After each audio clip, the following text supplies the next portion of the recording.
Peddi Ram Charan one man show Peddi ఇప్పుడే premier చూడటం జరిగింది. 8 o'clock షో చూసాం. ఇప్పుడే ఇంటికి వచ్చాను. It's emotional ride. Peddi cinema ఆడదండి. ఎందుకంటే ఈ సినిమాలో అమాంతమైనటువంటి హీరో ఎలివేషన్స్, పంచ్ డైలాగులు, లేకపోతే ఊరమ్మాసు డాన్సులు ఇవన్నీ ఏం లేవండి. పెద్ది అంటే ఓటమి అనేది అంగీకరించినటువంటి ఒక ఛాంపియన్ స్టోరీ, ఒక మోటివేషనల్ స్టోరీ, ఒక ఇన్స్పిరేషనల్ స్టోరీ. తన ఊరి కోసం, తన వారి కోసం, వాళ్ళ ఉనికి కోసం అండ్ ఐడెంటిటీ కోసం తను చేసే పోరాటం అని తను పడే ఆరాటం, అది పెద్ది. ఫస్ట్ హాఫ్ అంతా కూడా నిజంగా ఒక పల్లెటూరు వాతావరణం, విజయనగరం జిల్లా ఆ ప్రాంతంలో జరిగేటువంటి ఆ స్టోరీ అండ్ ఆ క్రికెట్ ఎపిసోడ్స్ కావచ్చు. దాని తర్వాత ఎప్పుడైతే శివరాజ్ కుమార్ గారికి పెద్ది పరిచయం అవుతాడో అక్కడి నుంచి స్టోరీ నెక్స్ట్ లెవెల్లోకి వెళ్తుంది, నెక్స్ట్ గేర్లోకి వెళ్తుంది. సో దానికంటే ముందు ఒక విషయం చెప్పదలుచుకున్నానండి. ఇందాక మేము సినిమా చూసేటప్పుడు వెనకల సీట్లలో రిక్లైనర్స్లో కొంతమంది స్టూడెంట్స్ అనుకుంటా వాళ్ళు చూస్తున్నారు సినిమా. అండ్ లాస్ట్ ఒక 45 minutes రన్నింగ్ కామెంటరీ ఇస్తూనే ఉన్నారు.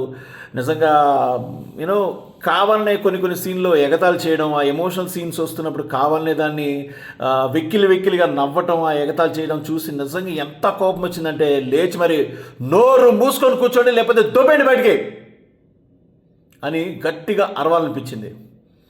కానీ థియేటర్ కదా, కాస్త సంస్కారం అడ్డు వచ్చింది. బట్ ఎనీవేస్ చాలా చిరాకు తెప్పించారు. ఒకటైతే నేను చెప్తానండి, నిజంగా మళ్ళీ చెప్తున్నా, మీకు గనక మాస్ డైలాగులు లేకపోతే హీరో ఎలివేషన్లు అలాంటి సినిమా కావాలంటే ఇది అలాంటి సినిమా కాదు. ఇది ఒక ఇందాక చెప్పినట్టు ప్యూర్లీ ఒక ఇన్స్పిరేషనల్ అండ్ ఒక motivational cinema. And of course it's a commercial cinema. పెద్ద విషయానికి వచ్చేస్తే, coming back to the topic, so ఇందాక నేను మాట్లాడాను కదా, అలాంటి కొంతమంది స్టూడెంట్స్కి దివ్యేందు, అదే మన మున్నాభాయ్ ఆఫ్ మిర్జాపూర్లోని మున్నాభాయ్ ఫస్ట్ హాఫ్లో ఒక బూత్ వాడతాడు. ఆ బూత్ వాడినప్పుడు నిజంగా థియేటర్ మొత్తం, ఎస్పెషలీ నా వెనకలు కూర్చున్నా అని చెప్పాను కదా, వాళ్ళు ఒక రేంజ్లో అరిచారు ఆ ఒక్క సీన్కి. సో అదనమాట, that is that choice. And అప్పుడు అనిపించింది, వాళ్ళు అరిచినప్పుడు అనిపించింది ఇది వాళ్ళ చాయిస్ ఏమో, లేకపోతే these are the type of scenes that they like. అప్పుడు అనిపించింది ఇలాంటి సీన్స్ వాళ్ళకి కావాలి, ఇలాంటి బూతులే వాళ్ళకి కావాలేమో అని. ఏమో. కానీ కమింగ్ బ్యాక్ టు పెద్ది, చెప్పాను కదా, ఎమోషనల్ రోలర్ కోస్టర్. ఖచ్చితంగా ఇంగ్లీష్లో నాకు తెలిసినటువంటి ఒకే ఒక పదం ఎమోషనల్ రోలర్ కోస్టర్. అండ్ ఒక ఊరు నుంచి మొదలయ్యేటువంటి ఆ కథ చివరికి ఊరి దగ్గరికి వచ్చి ఎండ్ అవుతుంది అనమాట. అండ్ ఈ సినిమాలో జగపతి బాబు గారు ప్రమోషనల్ యాక్టివిటీస్ టైంలో ఒక మాట అన్నారు, నాకు రంగస్థలం తర్వాత అరవింద సమేత తర్వాత అంత మంచి రోల్ అవుతుందని. ఖచ్చితంగా హ్యాట్స్ ఆఫ్ టు జగపతి బాబు గారు. ఎందుకంటే ఫస్ట్ జగపతి బాబు గారా కాదా అనే డౌట్ వస్తుందన్నమాట ఆయన క్యారెక్టర్ని చూస్తుంటే. అంత బాగా మేకప్ చేశారు. And Buchibabu garu, hats off to you. ఆ క్యారెక్టర్ యొక్క కన్సీవింగ్ అంత బాగుంది అండ్ అప్పీల్ కూడా అదిరిపోయింది. సో ఇంటర్వెల్ వరకే ఉంటుంది ఆ క్యారెక్టర్, కానీ నిజంగా it will haunt you till the end అనమాట. థియేటర్ బయటకు వచ్చేసిన తర్వాత కూడా ఖచ్చితంగా జగపతి బాబు గారి యొక్క పర్ఫార్మెన్స్ మాత్రం superb and superb. So Ram Charan గారి విషయానికి వచ్చేస్తే, రామ్ చరణ్ గారి గురించి ఏం చెప్పాలి. నిజంగా ఈ సినిమాలో నట విశ్వరూపం అంటారు కదా, ఏ సీన్స్ అని చెప్పనా, నిజంగా I will not spoil the fun, కానీ ఖచ్చితంగా చెప్పక తప్పదు.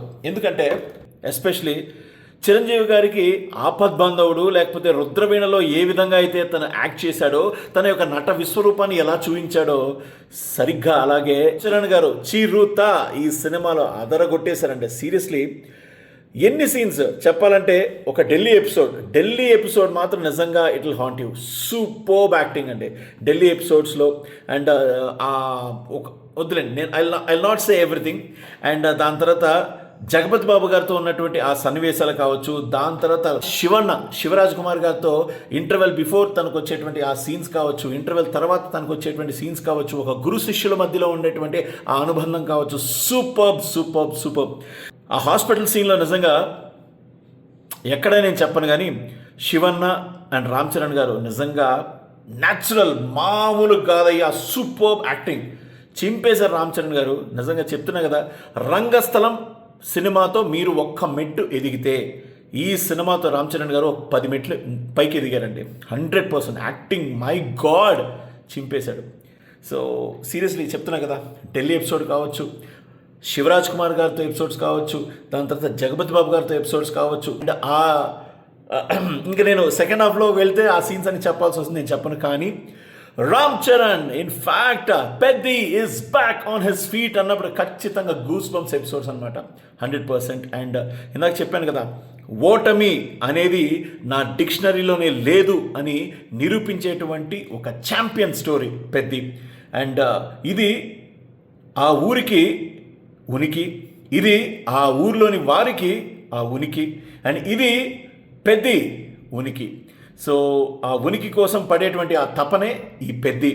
సో నెక్స్ట్ లెవెల్లోకి వెళ్తాడు, అల్టిమేట్గా నేషనల్ లెవెల్లోకి వెళ్తాడు పెద్ది.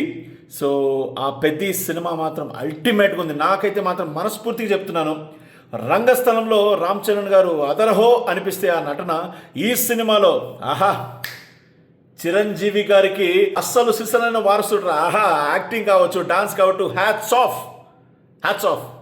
రామ్ చరణ్ గారు దుమ్ము లేపేశారు. మళ్ళీ చెప్తున్నాను, it's a motivational and very inspirational cinema. And ఖచ్చితంగా కమర్షియల్ ఎలిమెంట్స్ అన్నీ కూడా ఉన్నాయి. బుచ్చిబాబు గారు ఫెంటాస్టిక్. అండ్ ఇంకొక విషయం చెప్పాలండి, ఏఆర్ రెహమాన్ గారు బ్యాక్గ్రౌండ్ మ్యూజిక్ చింపేశారు. ఎస్పెషలీ ఫైనల్ క్లైమాక్స్లో కావచ్చు, దానికి ముందు వచ్చేటువంటి ఎపిసోడ్స్లో కావచ్చు, ప్రతి ఒక్క చోట యాప్ట్ బీజిఎం ఇచ్చారు. అండ్ ఎలివేషన్స్ మాత్రం ఫెంటాస్టిక్గా కుదిరాయి. And all in all it's a emotional sports drama. And all నా సైడ్ నుంచి పెద్దికి 3.5 out of 5. Fantastic film. And ఖచ్చితంగా ఈ సినిమాని మీరు మీ ఫ్యామిలీస్తో వెళ్ళి హ్యాపీగా చూడండి.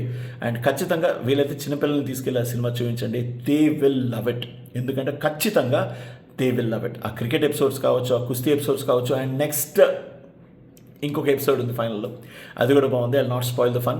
అండ్ దయచేసి ఇంకొక రిక్వెస్ట్ ఏంటంటే, సినిమా థియేటర్లో దయచేసి ఆ మొబైల్స్ ఆన్ చేసి ఆ లైట్ ఆ కళ్ళలో పడుతూ ఉంటుంది, ఆ లైట్ ఏదో మీరు సినిమాకి వెళ్ళారని చెప్పడానికి, నిజంగా ఆ ఎంట్రీలు ఆ మొత్తం ఆ ఇంటర్వెల్స్ అవన్నీ కొంతమంది షూట్ చేస్తున్నారు.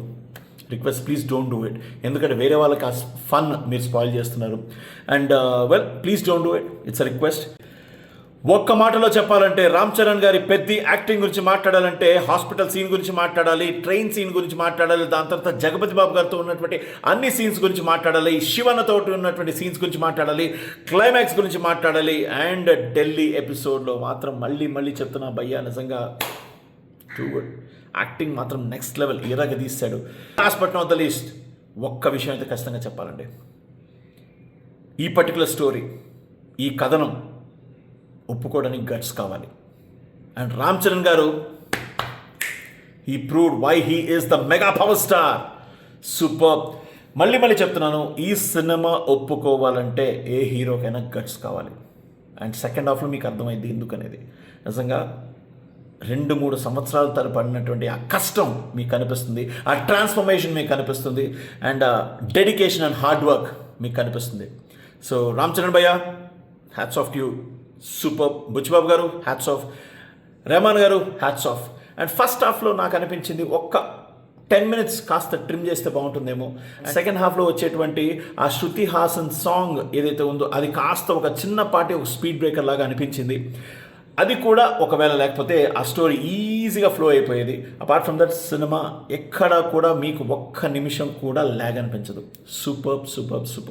3.5 out of 5. Peddi for me.